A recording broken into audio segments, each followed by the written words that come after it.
Muy buen día tengan todos, me llamo Francisco Martínez y es un placer darles la bienvenida al curso de Cálculo Integral. Este es el primer video del tema 1.1, aproximación de áreas. Empecemos con una breve introducción. Una pregunta perfectamente válida en un curso de cálculo integral sería: ¿para qué sirve calcular el área bajo una curva?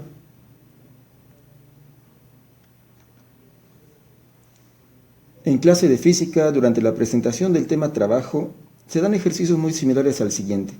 Calcula el trabajo realizado cuando una fuerza de 15 Newton mueve un carrito 2.5 metros. Muy bien, sabemos que el trabajo se calcula multiplicando la fuerza por la distancia. Entonces, si tenemos como dato que la fuerza es de 15 Newton y la distancia es de 2.5 metros, sustituimos en la fórmula 15 Newton que multiplican a 2.5 metros nos dan un resultado de 37.5. ¿Qué unidades tendría el trabajo? El resultado de multiplicar las unidades de fuerza por las unidades de distancia, que son Joule. Muy bien, vamos a pasar esto en limpio para que se note un poquito más. Muy bien, el trabajo realizado es de 37.5 Joule. A este ejercicio le podemos dar un enfoque distinto, lo que sería una interpretación gráfica. Si graficamos la fuerza con respecto a la distancia, tendremos la gráfica de una función constante, esto es, una línea recta horizontal en el intervalo de 0 a 2.5. Ahora bien, si calculamos el área limitada por esta gráfica y el eje X, tendremos que se forma un rectángulo y su área se obtiene multiplicando la base por la altura. ¿Cuál es la base? 2.5 metros y la altura es 15 Newton.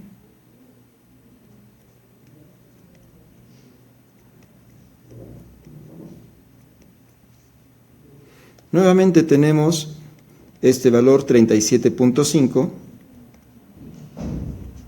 que obtuvimos calculando el área de la figura, ¿sí? Y corresponde con el resultado que habíamos tenido como trabajo. Hay que recordar entonces que cada unidad de área en la figura corresponde al producto de 1 newton por 1 metro, es decir, a 1 joule. Por lo tanto, el área bajo la gráfica representa el trabajo realizado y podemos afirmar que el trabajo es de 37.5 joule.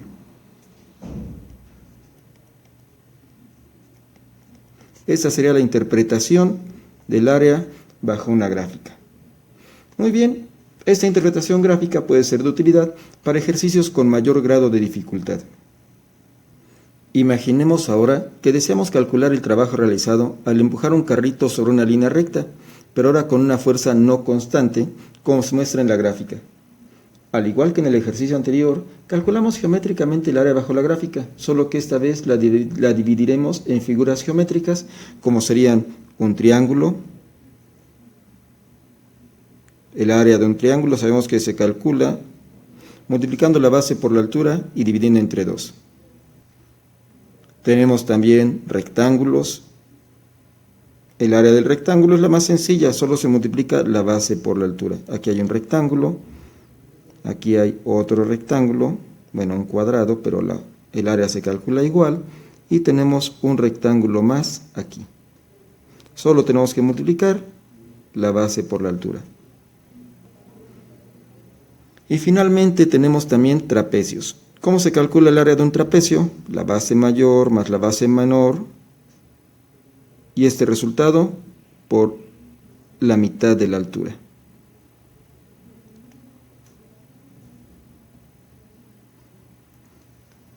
Hay que recordar que en este ejercicio, al igual que en el anterior, cada unidad de área equivale a 1 joule. Ahora, cada quien debe calcular el área de cada figura. En la siguiente diapositiva muestro los resultados.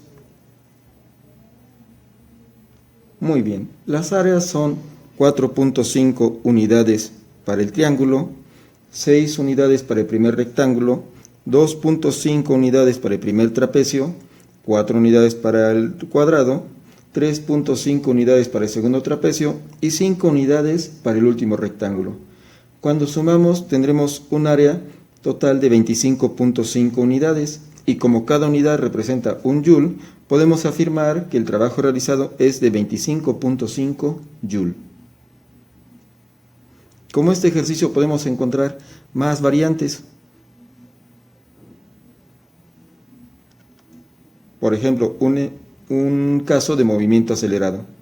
Si graficamos la velocidad de un móvil respecto al tiempo y calculamos una aproximación del área bajo la gráfica, tendremos que las unidades de área representan el producto del tiempo por la velocidad. En este caso es consistente, el tiempo está en segundos, la velocidad en metros por segundo. Quiere decir que cada unidad de área va a representar un metro recorrido por el móvil. Si utilizamos rectángulos, podemos calcular sus áreas individuales y aproximar el área bajo la gráfica de una forma muy sencilla, siempre multiplicando la base por la altura. Tenemos entonces que la distancia recorrida es aproximadamente 105 metros. También nos podemos dar cuenta que esta no es una distancia exacta.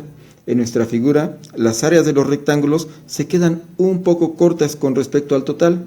Podemos remediar esto de muchas formas, por ejemplo, utilizar más rectángulos, o podemos utilizar otras figuras geométricas como los trapecios. Aquí uniríamos con líneas rectas y vamos a tener una mayor precisión en nuestras aproximaciones. Sí, porque estaríamos calculando estas áreas que nos faltaron al utilizar la aproximación con rectángulos. Ahora podemos practicar con algunos ejercicios del libro que tienen ya sus respuestas. Una recomendación en el primer ejercicio es verificar que las unidades sean consistentes.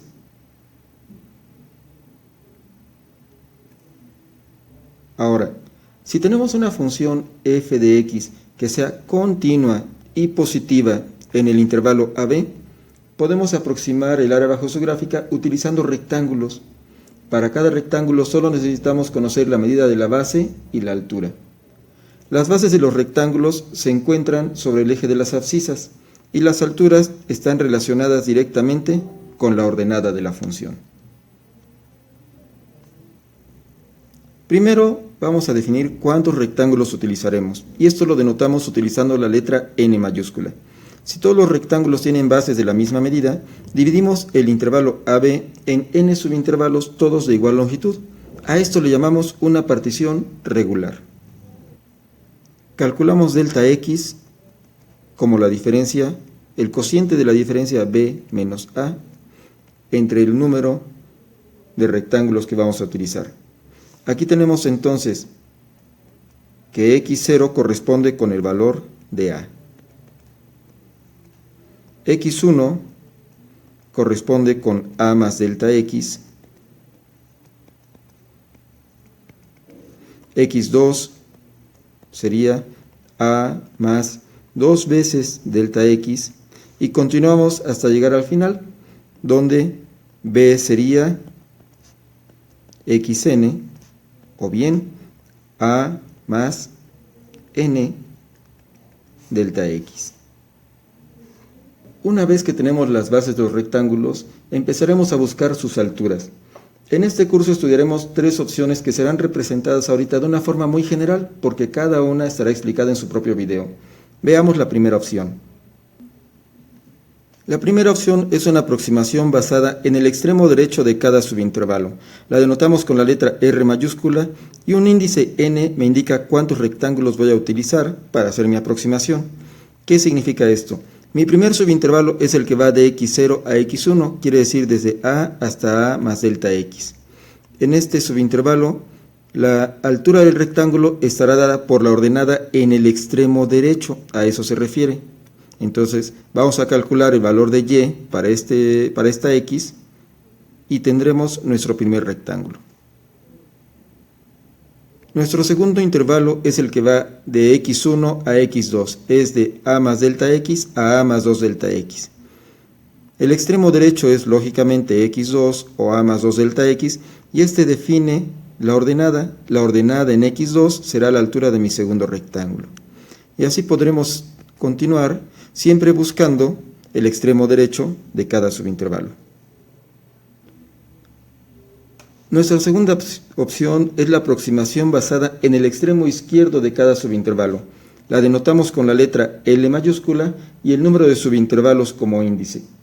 En el primer subintervalo, que va de x0 a x1, la altura del primer rectángulo será la ordenada en x0.